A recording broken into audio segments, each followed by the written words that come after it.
প্রবাসী কল্যাণ ব্যাংক, আমি গরিব মানুষ, আমি সৌদি আরবে যেমন 3 লাখ টাকা লোন করতে চেয়েছিলাম, লোন করার আগেই, টাকা দেওয়ার আগেই 12,000 টাকা তারা নিয়ে যায় 3 লাখ টাকায়।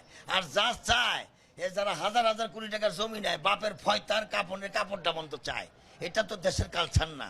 এই দেখাই দেয় এই ফরম ওই ফরম, ওর বাপের ফয়তা, ওর মার ফয়তা দিয়ে আগে কাইটা নিয়ে যায় 12,000 টাকা। তো পরে পাইবেন, এটা তো পরে হিসাব। এই 3 লক্ষ টাকা লোন নেওয়ার জন্য যে কাগজ চায়, যারা হাজার হাজার কোটি টাকা নিচ্ছে তাদেরও এই কাগজ নাই। এই দেশটা হলো চোরের দেশ। এই দেশে গরিব মানুষের, আপনার মতো আমার মতো লোকের খাওয়া নাই। আপনার বাপের 1 শতাংশ জমি নাই, আপনার ব্যাংকের 1 কোটি টাকা লোন নিয়ে থুইছেন, ওই যে অফিসারের লোকে ভাও করছেন। আর আমার 3 লাখ টাকা দিবেন, আমি সৌদি জমাটা গরিব মানুষ, টাকা কোথাইছে 2 লাখ, আর 2 লাখ লাগবে।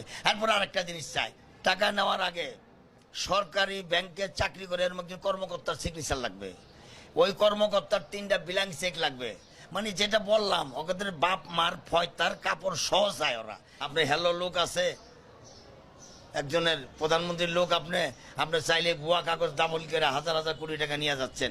আর আমার 3 লাখ টাকা দিবেন, পৃথিবীর সব কাগজ আপনার দেখাইতে হবে।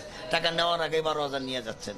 আপনি সরজমিনে যেতে চান, আমার লোকে চলেন, আমি নিয়ে যাই আপনার প্রবাসী কল্যাণ ব্যাংকে। 3 লাখ টাকা আনতে যা চাইবো, আপনি ওখান থেকে নিজের গালে নিজে জুতা দিয়ে বেরিয়ে আসবেন। বলে আর জীবনের টাকার লেগে এখানে আসবো না, ভিক্ষা করবো মানুষের কাছে। এটা সেই বাংলাদেশ। পাই নাই না, শুধু ও যা চাই হইনাই তো আমি স্টক করছি। চাবো কি?